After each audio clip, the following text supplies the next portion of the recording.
C'était long, cette coupure.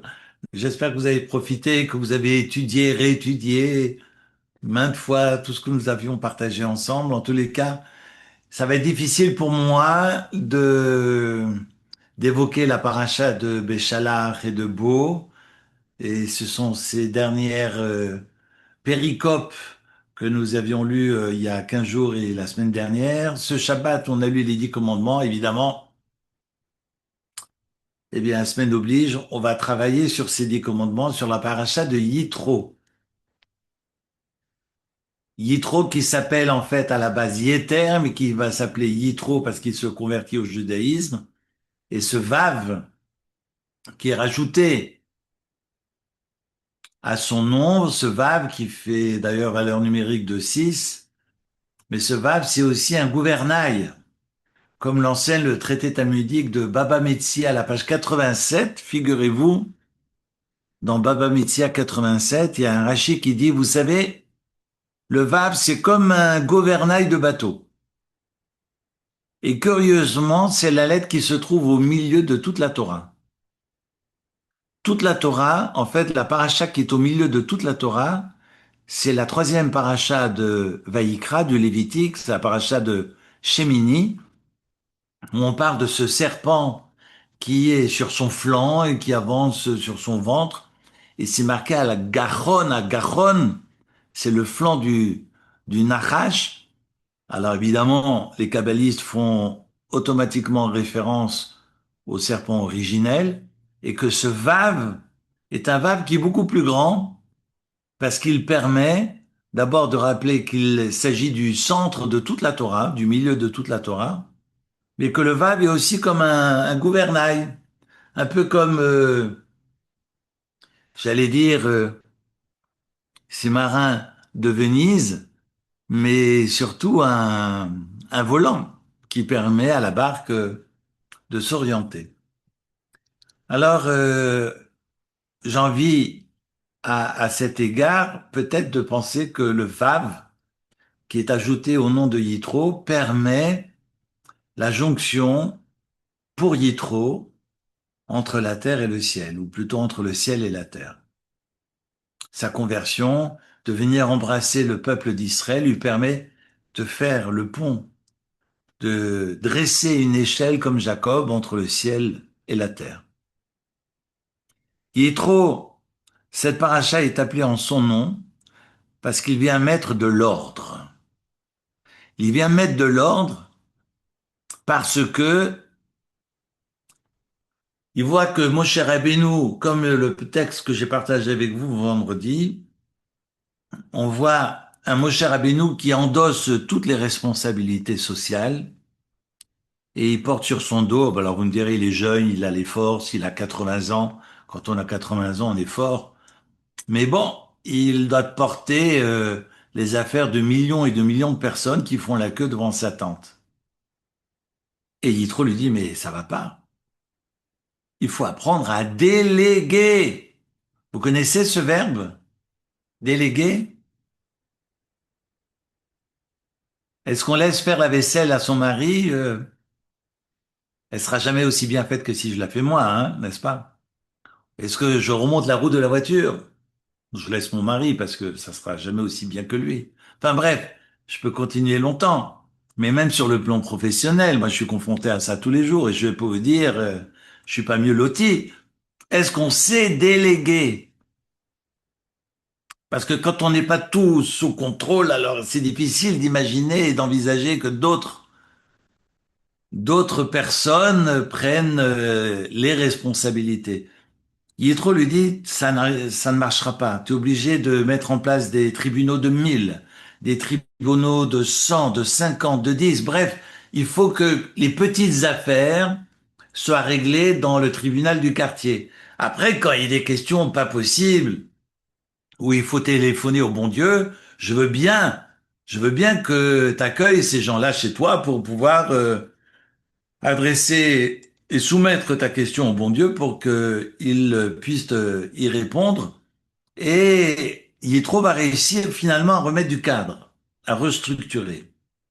Au fond, Il nous enseigne ce que j'ai écrit ce vendredi, que j'ai partagé avec vous, une leçon fondamentale. Il faut pouvoir vivre ensemble et apprendre à conjuguer ensemble avant de lever les yeux au ciel. La Torah n'est pas un médicament. Et j'ai envie de dire que le bon Dieu a inscrit dans la nature et nous offre dans la nature des éléments qui nous permettent de travailler sur nous-mêmes. La Torah n'est pas là pour cela. C'est intéressant que certaines personnes ont une vision tautologique et vont chercher toutes les réponses dans les textes, dans le texte biblique. Mais ce que Dieu a écrit, a gravé dans la nature, si la nature est la création de Dieu, donc dans la nature, il y a autant de réponses qu'il y a dans les livres. Donc Dieu ne va pas réécrire dans les livres ce qu'il a déjà écrit dans la nature. Intéressant. Dieu ne va pas réécrire dans la Torah ce qu'il a déjà écrit dans la nature. Dieu nous dit pas dans la Torah, parle aux enfants d'Israël et dis-leur, n'oubliez pas de respirer. Vous allez me dire, mais c'est écrit dans la nature. Et puis certains me diront, mais on le fait automatiquement. Soit, mais c'est un miracle.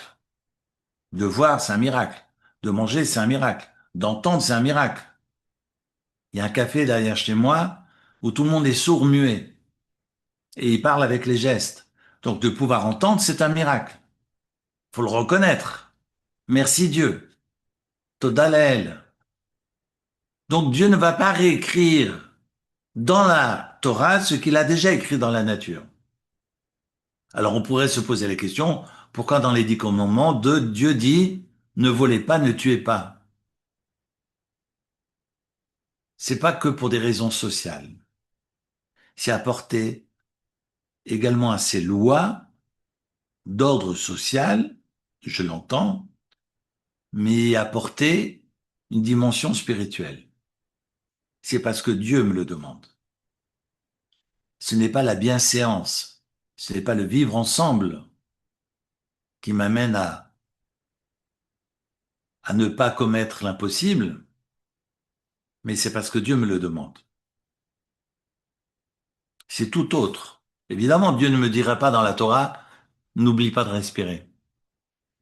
Pourquoi je partage cette lecture comme ça, à brûle pour point?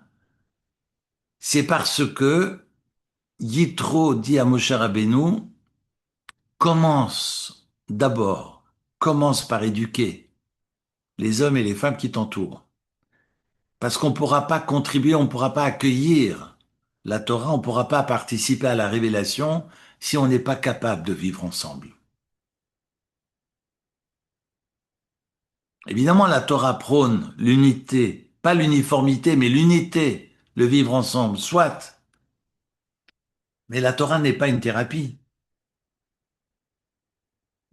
Et je vais aller voir mon thérapeute pour aller bien, et après je pourrai ouvrir les livres pour chercher un sens à tout cela.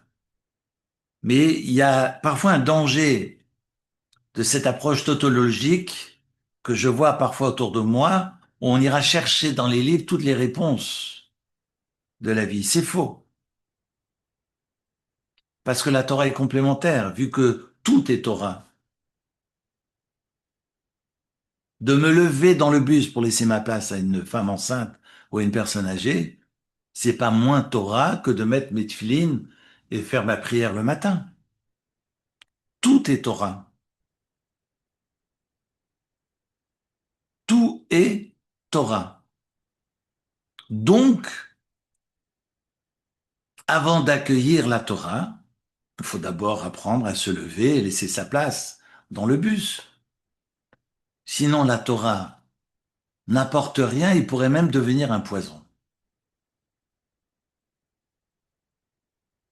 Ça pourrait même être contre-productif et on le voit aujourd'hui avec l'instrumentalisation des religions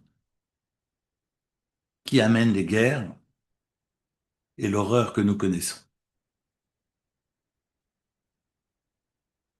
Yitro vient remettre de l'ordre.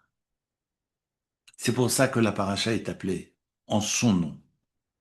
Et j'aimerais vous lire le premier Rashi, premier commentaire de Rashi sur cette paracha de Yitro. C'est marqué Vaishma Yitro Kohen Midian, Choten Moshe, et kol asher asa Elokim le Moshe ou l'Israël amo, ki otzi Hashem et Israël mi Mitzrayim. Yitro, le prêtre de Midian, a entendu tout ce que Dieu avait fait à Moshe et à Israël, son peuple, que le bon Dieu avait fait sortir Israël d'Égypte, avait fait sortir d'Égypte, et Yitro a entendu ce que le bon Dieu a fait, et Rachid pose évidemment la question, Ma shmoa shama uva. Une question que tous les enfants connaissent à l'école, sauront peut-être pas y répondre, ou sauront y répondre, mais encore faut-il comprendre de quoi relève la question. Ma shmoa shama uva, c'est un texte du Talmud. Yitro a entendu, mais il a entendu quoi? Mâche-moi, qu'a-t-il entendu? Où va et est-il venu? Deux choses, nous dit Rashi. Il a entendu deux choses. Kriyat Yamsouf ou Milchemet Amalek. Il a entendu le passage de la mer Rouge à pied sec et la guerre contre Amalek. La guerre, la bataille livrée contre Amalek qui surgit de nulle part et qui attaque les plus fragiles, les plus faibles, qui sont à l'arrière de l'avancée. On a le peuple qui avance et ceux qui ont du mal à avancer sont derrière. Et on a Amalek qui arrive et qui surgit de nulle part et qui vient attaquer les plus faibles. Curieusement, c'est un traité talmudique qu'on a lu il y a pas très longtemps parce que c'était le Daf Yomi qu'on a terminé parce qu'on a passé maintenant au Daf Yomi à la lecture talmudique quotidienne du traité Menachot, mais on a terminé Zevachim. Et c'est dans le traité de Zevachim, à la page 116. Et donc, le texte talmudique nous dit, il a entendu deux choses. Il a entendu le passage de la mer des joncs. D'ailleurs, c'est complètement paradoxal parce que les joncs ne poussent pas au bord de l'eau salée, mais ne poussent qu'au bord des rivières. Mais bon, que veut dire Yamsouf? C'est vrai. C'est un oxymore. Enfin, je veux dire, soit c'est Yam, soit c'est un ruisseau, un cours d'eau avec des joncs. Mais les joncs ne poussent pas au bord de la mer. Bref, je ne vais pas épiloguer là-dessus, mais voilà qu'il a entendu donc ce miracle extraordinaire du peuple qui traverse à pied sec Yamsouf et la guerre tout de suite derrière, la guerre contre Amalek. Et évidemment, ça l'a convaincu. Il a lâché tous ses dieux, nous dit le texte. Il dira même à Moïse, Hachem, le bon Dieu, l'éternel est le plus grand de Dieu, de tous les dieux que je... Parce qu'il avait fait le tour des crèmeries. Il connaissait toutes les crèmeries de la place. Il a dit, c'est la meilleure crèmerie de toutes. C'est le texte juste derrière. Je vous lis d'ailleurs, c'est intéressant comme c'est écrit. Mince, j'ai trop de commentaires dans ma feuille.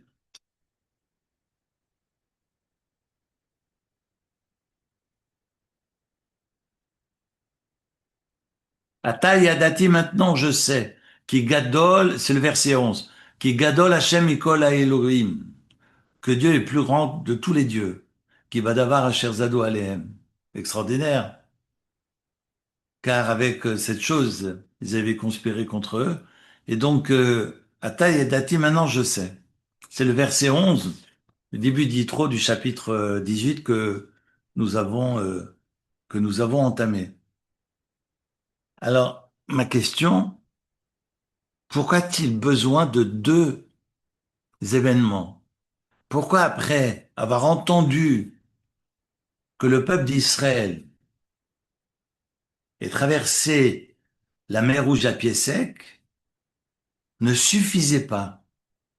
Je sais pas, vous assistez ou vous entendez sur CNews que le peuple hébreu a traversé à pied sec la mer, mais vous pliez bagages et vous quittez Carouge et Bétramontou pour rejoindre le peuple d'Israël. C'est pas possible autrement. Vous vous rendez compte? Le peuple d'Israël traverse à pied sec. Bah évidemment, on est tous babas. On prend le premier avion et on les rejoint. Quel miracle incroyable! Pourquoi ce miracle ne lui a-t-il pas suffi? Pourquoi il a fallu que Rachid nous dise, non, non, il y a deux choses qui l'ont convaincu. La mer Rouge et la guerre contre Amalek. La différence est énorme. Dans la guerre contre Amalek, ils sont actifs. Dans la traversée de la mer Rouge, ils sont passifs. Quand bien même la traversée de la mer Rouge, à pied sec, évidemment, nous fascine. 3 jours après, ils râlent d'ailleurs. Mais ils ont traversé à pied sec. OK? Curieusement, Yeshayahu Leibovitch nous dit, c'est pas dans ces moments-là que la Torah a été donnée. C'est après. On a plus ou moins dans la paracha de Béchalar que nous avons lue la semaine dernière, plus ou moins 57 versets qui font état de la traversée de la mer Rouge avec le miracle extraordinaire, un événement unique dans l'histoire. Cette eau s'est ouverte, mais toutes les eaux se sont ouvertes. Donc tout le monde a su. Comment tout le monde a su? Parce que celui qui buvait sa grenadine, ben, il y a son verre ou l'eau s'est séparée également. Toutes les autres se sont séparées. Vous imaginez le bébé à qui vous donnez le bain? Moïse, arrête tes bêtises. Et puis l'eau qui s'ouvre même dans le bain. Enfin bref, vous dire que le Midrash nous raconte que toutes les eaux, à ce moment-là, et les peuples ont su ce qui s'était passé. Mais la Torah n'a pas été donnée à ce moment-là. La Torah a été donnée quand les télounotes, quand les complaintes, quand les râleries démarrent. Et on voit le peuple qui râle, qui hurle, qui ne rêve que d'une chose, c'est de retourner dans les geôles égyptiennes. On est maso, on n'a pas changé. On préfère se complaire dans une situation qui n'est pas bonne plutôt que d'aller vers l'inconnu. Tout le monde le sait. Ce que Patrick Declercq écrit, les réactions thérapeutiques négatives. Hmm. C'est-à-dire que on met le pied à l'étrier à ce chômeur, voilà, on le lave, on l'habille, on le fait tout beau, on lui offre une cravate, et 2 jours après, on le retrouve sous les ponts. Parce que d'aller vers l'inconnu, c'est effrayant. Taber et béni Israël, Veïsaou. D'ailleurs, le bon Dieu dit avancez, avancez, ayez confiance. La difficulté d'aller vers l'inconnu, et ce peuple qui râle constamment, enfin constamment, j'exagère, il n'a râlé que 10 fois en 40 ans. Moi, j'ai déjà râlé 10 fois en une journée, mais bon, le peuple d'Israël, c'est en 40 ans. Alors, voilà que le peuple se met à râler, et curieusement, la Torah n'a pas été donnée après la traversée de la mer Rouge, parce que là, on était complètement sous l'effet des miracles. Et le bon Dieu ne veut pas donner la Torah quand on est captivé par l'extraordinaire, parce qu'on n'est pas totalement on n'est pas totalement en pleine conscience, on n'est pas totalement présent, aligné, comme on dit aujourd'hui. Le bon Dieu a attendu que le peuple retourne sur terre et se retrousse les manches et commence à râler. Et le bon Dieu dit, ah, maintenant il va falloir qu'on travaille. Et quand vous serez tous unis, alors je vous donne la Torah. Ce qu'on verra d'ailleurs, Vaïchan Sham, c'est marqué que le peuple a campé, mais c'est marqué au singulier. Vaïchanou, Vaïchan au singulier, il a campé. Pas ils ont campé, il a campé. Le bon Dieu a dit, ils sont unis, c'est maintenant le bon moment. Et je leur donne la Torah. Parce que ce qui est important pour le bon Dieu, c'est cette unité. Cette unité qui est résultat de l'effort, et non pas du miracle du ciel, mais de l'effort de l'homme. Voilà que Yitro est convaincu qu'il a en face de lui non pas un peuple de béni oui-oui et de grenouilles de bénitier, mais que ces hommes et ces femmes sont acteurs de leur vie. Parce que la traversée de la mer Rouge, le peuple subit et suit Moïse, alors qu'au moment de livrer bataille contre Amalek, chacun se sent responsable de l'issue de cette bataille. Et voilà que ces hommes, Moïse dit, choisis-nous des hommes. Quand c'est marqué Anachim, ce sont des hommes qui n'ont absolument rien à se reprocher, qui sont parfaits. Et chacun a pris sur lui la responsabilité de l'issue de cette bataille. Je ne fais pas l'apologie des armes, parce que le Midrash raconte que tous ces hommes ont levé les yeux au ciel et ont prié. Et chacun a dit, finalement, ça ne dépendra que de moi. Quand on est capable de faire le maximum, sans compter sur le président, le premier ministre, mais se dire que pour que le monde aille mieux, ça ne dépend que de moi, de mes efforts. C'est immense, c'est colossal. Voilà que ce peuple n'est pas passif, mais il devient acteur de sa libération. Et Yitro dit, comme on dit aujourd'hui, bingo, c'est ce que j'attendais. Je ne veux pas avoir affaire à des moutons qui suivent, mais je veux avoir affaire à des hommes qui décident leur avenir et qui sont acteurs de cet avenir, qui augurent le meilleur. Ça, c'est la raison pour laquelle Rachid nous dit que Yitro ne s'est pas contenté de la traversée de la mer Rouge. Et quand il a entendu la manière dont les béné Israël ont levé les yeux au ciel et n'ont pas compté sur Moïse, parce que c'est marqué Vechiyadav shel Moshe osot milchama, on sait que Moïse avait Aaron et Hur qui lui levaient ses mains dirigées vers le ciel. Il était assis d'ailleurs non pas dans un fauteuil, mais il a demandé à son frère de chercher un rocher pour s'asseoir sur du dur.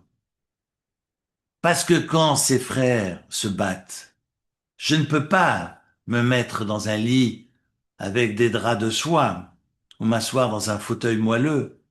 Mes frères sont en train de souffrir. Je souffre avec eux. Et il s'est assis sur une pierre. Imaginez Moïse à 80 ans, assis sur la pierre et demande à ses frères, à son frère et à son neveu de lever ses bras vers le ciel. Et la Mishnah nous dit, est-ce que ce sont les bras qui permettent au peuple de gagner, ou est-ce que c'est la capacité de chacun de prier, de lever les yeux au ciel? Est-ce que c'est la responsabilisation de chacune et chacun, ou est-ce que c'est parce que Moïse est là et il porte le peuple à bout de bras? Intéressant. D'ailleurs, le Midrash qui précise que Moïse s'est assis, que Moshe s'est assis sur une pierre. Ça veut dire que quand, de l'autre côté de la terre, on a des gens qui souffrent, je ne sais pas si on peut entrer dans son lit moelleux comme si de rien n'était. Je dis pas qu'il faille dormir par terre. C'est pas ce que je suis en train de dire, mais ça donne à réfléchir. Quand on a sur cette terre des gens qui souffrent, on peut pas rester indifférent. De surcroît, quand ce sont nos frères et nos sœurs en Israël. Voilà le début de cette paracha. J'aimerais, pour le temps qui me reste, vous allez me dire, tu exagères, c'est très court. Il y a une discussion, il y a une discussion entre nos sages, entre le Sefer Achinour. Certains diront que c'est Rav Aaron Halevi de Barcelone, on n'est pas très sûr, qui a vécu au XIIIe siècle. Il est le premier d'ailleurs à avoir trié les mitzvot dans l'ordre d'apparition, qui a fait le livre des commandements de toute la Torah, des 613 commandements, dans l'ordre d'apparition dans la Torah. Ce livre s'appelle le livre des commandements, le Sefer HaChinour, et traduit en français d'ailleurs par un certain Robert Samuel, qui est de ma famille, qu'on peut retrouver dans les bonnes librairies dignes de ce nom. Bref, c'est le Sefer HaChinour, comme le Rambam et comme d'autres, ne vont pas relever 10 commandements, mais 14 commandements. C'est embêtant, ça. Je vous les cite, les commandements. Je reprends le texte du Sefer HaChinour et je vous les partage en français pour gagner du temps. Alors, comme le Rambam, le Maïmonide, qui dans son Sefer HaMitzvot, dans son livre des lois, prétend que finalement, que ces 10 commandements font plutôt 14 commandements, 14 préceptes, et c'est peut-être la raison pour laquelle Aseret Adiberot, c'est pas Aseret HaMitzvot. C'est vrai que quand vous allez jeter un œil dans l'Exode, dans Shemot, au chapitre 34, verset 28, et qu'on voit que Dieu écrivit sur les tables toutes ces paroles du brit de l'alliance, et qu'il s'agissait des 10 commandements, c'est marqué en toutes lettres les 10 paroles, alors évidemment, on va, comme d'ailleurs dans le Deutéronome au chapitre 10 ou au chapitre 4 du Deutéronome de Devarim, les 10 commandements, en tous les cas les 10 paroles, est une expression qui est récurrente dans la Torah. C'est pour ça qu'on parle des 10 commandements. Mais je ne pense pas qu'on puisse dire que les 10 commandements, ce sont les 10 paroles, ou plutôt que les 10 paroles, ce sont les 10 commandements. Une grande différence entre paroles et commandements. Je pourrais d'ailleurs vous soumettre la question, Dieu qui dit, je suis l'Éternel, ton Dieu qui t'a fait sortir d'Égypte. C'est un commandement ou c'est une parole? Eric, vous êtes embêtant. Je vais juste mentionner, si vous êtes d'accord, le Sefer HaChinour. Je vais vous donner les traductions françaises directement. Alors, je suis obligé d'enlever mes lunettes parce que je vois plus rien.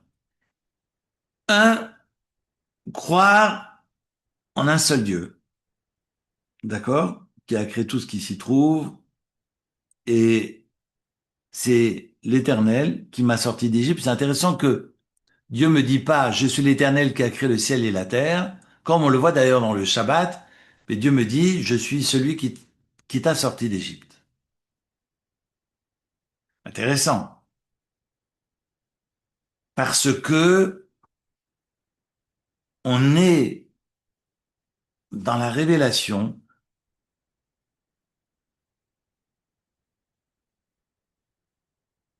et c'est fondamental pour le ciel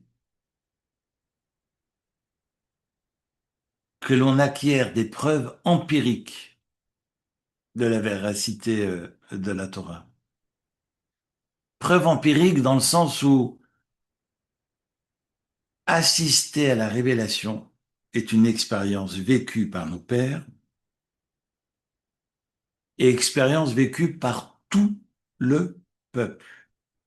À telle enseigne que le Midrash dira que celui qui ne voyait pas pouvait voir, que celui qui n'entendait pas pouvait entendre. On est dans, j'allais dire, dans la synesthésie maximale. On vit sensoriellement cette révélation.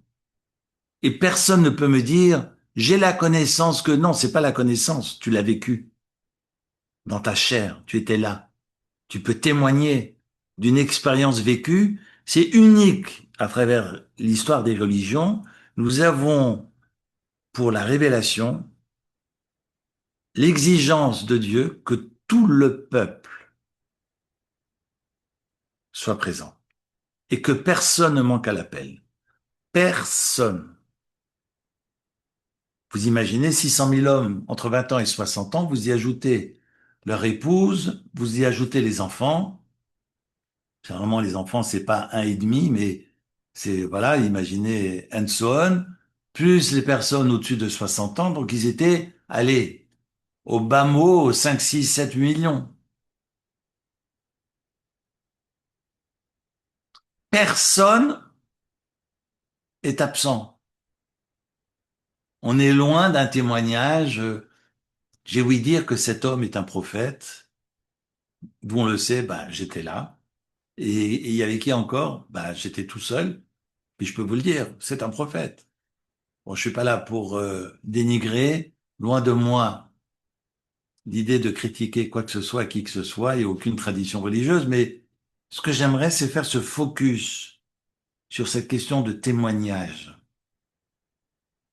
Parce que mon propos n'est pas de critiquer le monde qui nous entoure, mais c'est de réfléchir sur ce que la Torah nous livre et de d'évoquer cette question de synesthésie. C'est que on est vraiment dans une vibration, dans une expérience vécue par l'ensemble du peuple.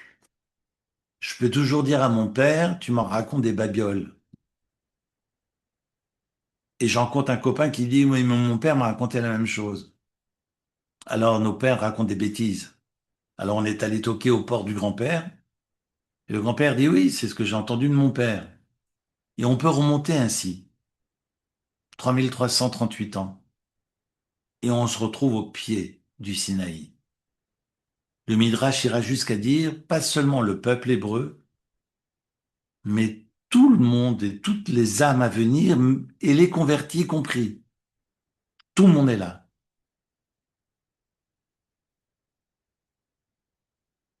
C'est unique dans l'histoire. C'est unique dans l'histoire de l'humanité.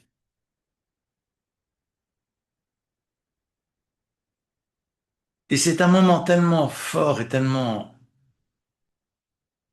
essentiel que le bon Dieu s'adresse au peuple sous le vocable Elohim et non pas le tétragramme.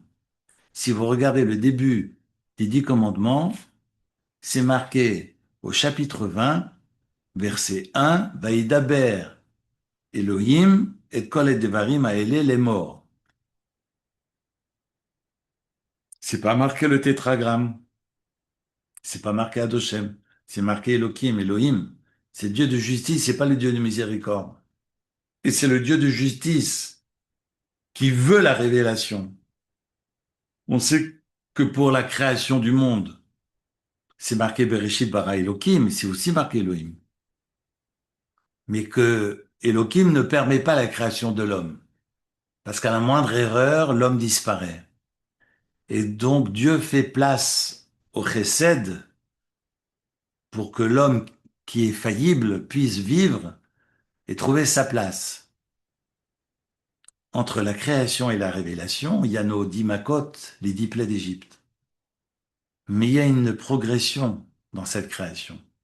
Et finalement, la création est conditionnée par la révélation. Parce que le 6e jour de la création, c'est pas marqué comme pour les autres jours, jour 1, jour 2, jour 3, jour 4, jour 5. C'est marqué jour le 6e. Yom Sheni, Yom Shlishi, Yom Rivi, Yom Chamishi. Quand on arrive au 6e jour de la création du monde, c'est marqué Yom Ha-Shishi. Et le Talmud de nous dire, c'est pour faire référence au 6 du mois de Sivan de l'année 2448. Eut lieu la révélation. Et que si la révélation est refusée, si les 10 commandements sont refusés par le peuple d'Israël, alors la création n'a plus de sens et retourne au tohu-bohu. Donc on voit que la création, où Dieu donne une place à l'homme, est conditionnée par ce 6 Sivan. Parce que Dieu oblige, qu'on le veuille ou pas, oblige que l'on accepte la Torah. Vaïdaber Elohim, c'est Dieu de justice, implacable. C'est comme ça et ça ne sera pas autrement, sinon la création n'a plus de sens.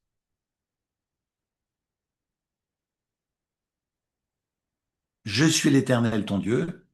Évidemment, on sait que Moshe Rabbeinu va tout répéter, sauf les deux premières. Sauf les deux premières parce que Moshe ne peut pas dire Anochi, je suis l'Éternel ton Dieu qui t'a fait sortir d'Égypte. On voit qu'à partir de la troisième parole, Dieu est exprimé à la troisième personne. N'élevez pas le nom de Dieu en vain. Ça, c'est Moshe qui parle. On sait, nous dit le Midrash, que Dieu a mentionné toutes les paroles et que la première et la deuxième qui ont été entendues par Dieu sont comprises et sont suffisamment claires pour le peuple pour ne pas être reprises par Moshe Rabbeinu. Mais Moshe Rabbeinu va devoir répéter la troisième, la quatrième jusqu'à la fin. Donc sur les 613 commandements, nous avons deux mitzvot qui n'ont pas été répétés par Moshe. Il ne reste que 611 répétés par Moshe. Et nous récitons à la fin de la Torah cette phrase célèbre, Torah tziva lanu, Moshe, Moasha Keilat Yaakov, que la Torah nous a été transmise par Moïse. Et la Torah que vous connaissez bien ce vocable, à quelle valeur numérique? Tav, Vav, Resh, He, Torah. T-O-R-A-H, si vous préférez en phonétique, mais je reste sur les lettres en hébreu. Tav, Vav, Resh, He. Tav a pour valeur numérique 400. Vav a pour valeur numérique 6.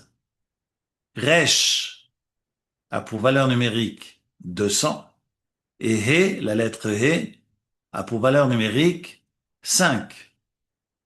611.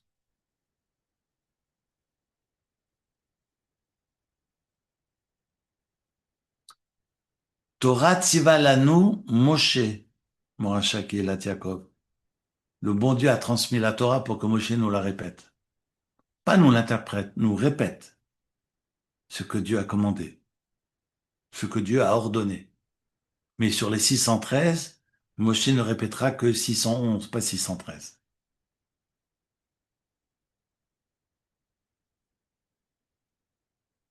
Je vais vous lire ces commandements. Croire qu'il y a dans le monde un seul Dieu. Ensuite, 2, ne croire en aucun autre Dieu à part Dieu lui-même. Troisièmement, ne pas faire d'idoles pour les honorer, ni même les créer, les façonner, etc.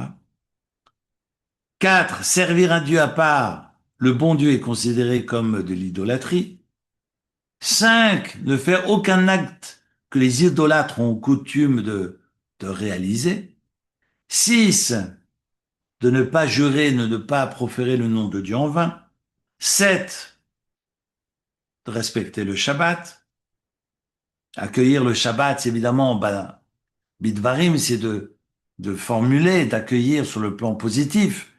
8, de ne pas travailler le Shabbat, de ne pas commettre les travaux interdits. 9, d'honorer son père et sa mère.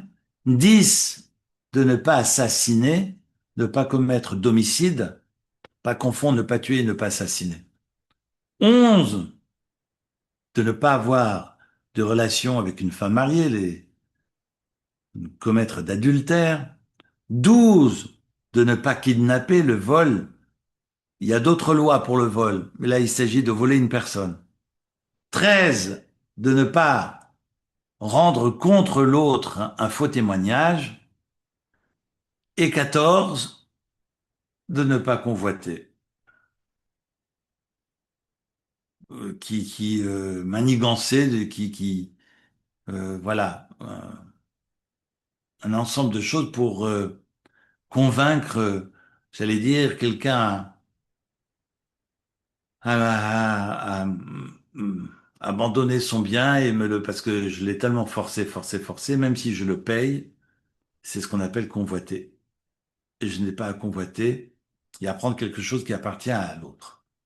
Je suis sur 14 lois et non pas 10. Alors évidemment, il y a des discussions. Comment comprendre? Et nous avons de grands commentateurs comme le Abrabanel, qui a vécu d'ailleurs l'Inquisition, ou comme le Ibn Ezra, qui a vécu bien plus tôt. On en a un peu parlé ce Shabbat avec les uns les autres, qui vont finalement relever que la différence entre parole et commandement, évidemment, euh, visible dans le texte, parce que les avarod, les espaces qui apparaissent dans le texte, effectivement, dessinent, illustrent 10 paroles, et non pas 14. Ces espaces, ce sont ces blancs. Comme on a un blanc après le verset 6, on a un blanc après le verset 7, on a un blanc après le verset 11, on a un blanc après le verset 12, le 13, le 14, le 15, le 16, le 17. Ce sont soit des blancs fermés, soit des blancs ouverts. Quand j'ai dit un blanc, c'est que quand vous prenez la colonne de la Torah, si vous fermez un peu les yeux, vous voyez comme des espaces blancs qui marquent des interruptions dans la lecture. On sait que les chapitres n'ont pas existé en son temps et que les chapitres sont arrivés bien tardivement autour du Moyen Âge. Et donc, les montées, les coupures, les découpages dans la Torah sont tributaires de ces espaces, de ces interruptions. Les kabbalistes diront, on lit autant de commentaires dans le blanc du texte que dans le texte lui-même. Mais bon, je ne vais pas maintenant épiloguer là-dessus, mais voyez que on a ces temps d'arrêt et qui nous oblige à respirer pour pouvoir lire la suite et qui marque la fin d'une parole. Mais on voit que je suis l'Éternel ton Dieu et tu n'auras pas d'autre Dieu font apparaître pratiquement 5 mitzvot pour Maïmonide, pour le Rambam et pour le Sefer Achino. Ceci explique cela.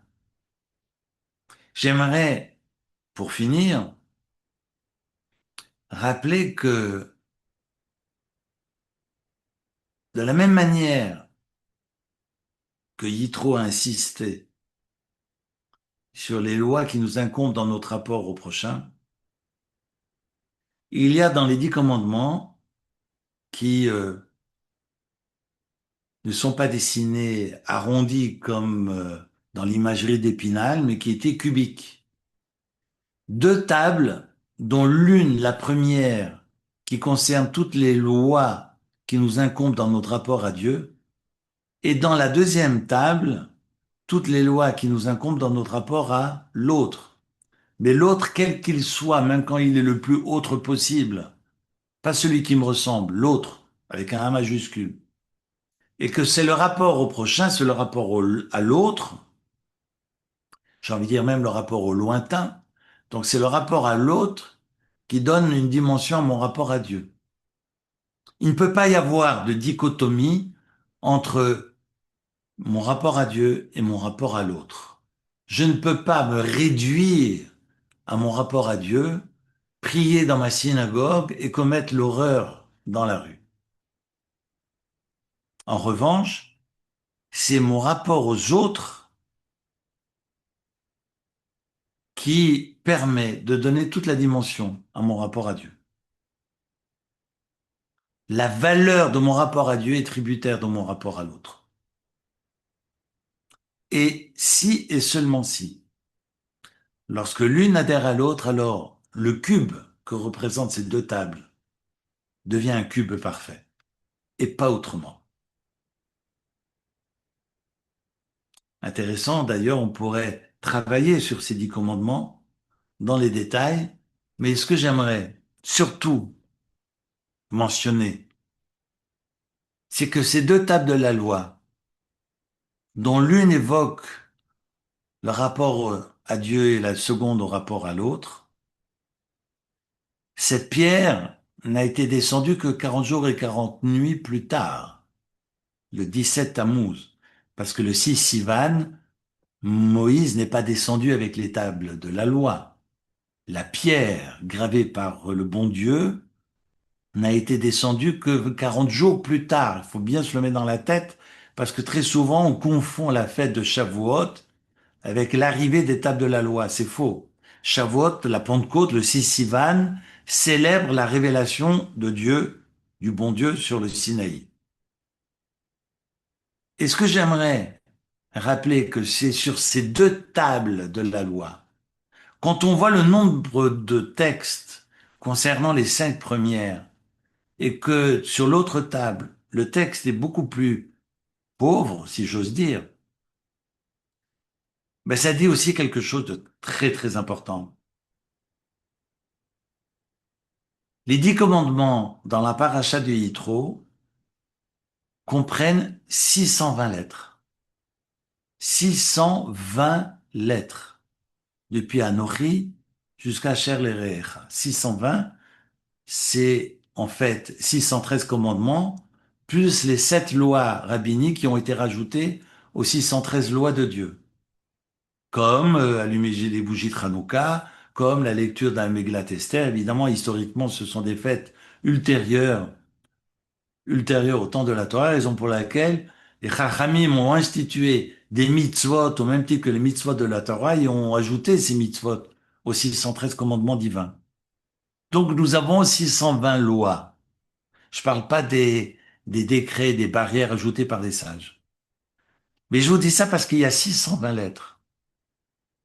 Sur la deuxième table de la loi qui concerne les rapports humains, nous avons en tout et pour tout que 87 lettres. Alors que dans mon rapport à Dieu, faites le compte, je l'ai déjà fait, il y a 533 lettres. Ça veut dire quoi?